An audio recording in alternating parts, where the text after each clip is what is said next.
তো হ্যালো বন্ধুরা, তোমরা কেমন আছো? আশা করছি সবাই অনেক ভালো আছো।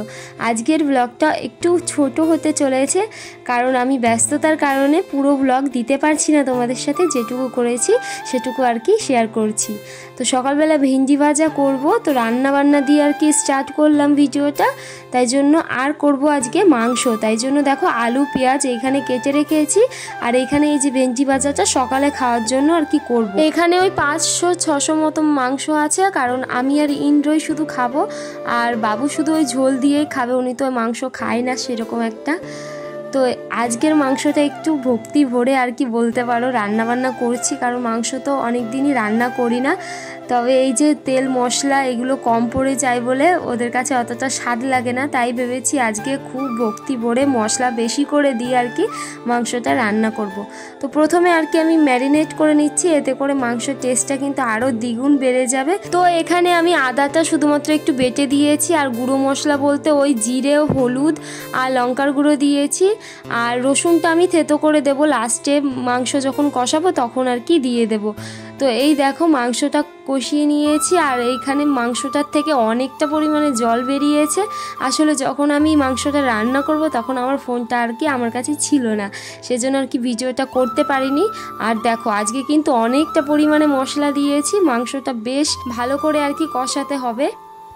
অনেকে তো অনেকভাবে মাংস রান্না করে, তবে আমিও প্রায় যেরকম আর কি শিখেছি সেইভাবে করার চেষ্টা করছি। নর্মালি যেভাবে ম্যারিনেট করে সেভাবে ম্যারিনেট করে শুধুমাত্র একটুখানি জিরে, তেজপাতা এগুলো ফোড়ন দিয়ে, তারপরে পেঁয়াজ ফোড়ন দিয়ে তারপরে আর কি মাংসটা রান্না করেছি। তো ওইদিকে মাংসটা রান্না করা হচ্ছে, আর এদিকে আমি বাবুর খাবারটা বানিয়ে নিচ্ছি। আজকে না ওকে একটু ননভেজ দিলাম, মানে ওই ডিমের কুসুমটা দিয়ে, কারণ ওর এখন 9 মাসে পড়ে গেছে, আর ডিমের কুসুমটা দিয়ে স্টার্ট করলাম। এদিকে আমার মাংসটা কিন্তু হয়ে গেছে, আমি এখনও বাবুকে খাওয়াইনি, ওইটা রেখে দিয়েছি, পরে গরম করে ওকে একটু পরে খাইয়ে দেবো খাবারটা। তো এখন রান্না বান্না কমপ্লিট করে এখন করছি ডাল। তো সকালবেলাতে ভেবেছিলাম শুধুমাত্র মাংসটাই করব, তবে শুধু মাংসতে হবে না, সেজন্য আর কি ডালটা রান্না করতেই হলো। এখানে রান্না করছি হচ্ছে মটর ডাল। মটর ডালে দিয়েছি টমেটো, আর সেই জন্য সর্ষে আর একটুখানি শুকনো লঙ্কা ফোড়নে দিয়ে এই ডালটা রান্না করছি।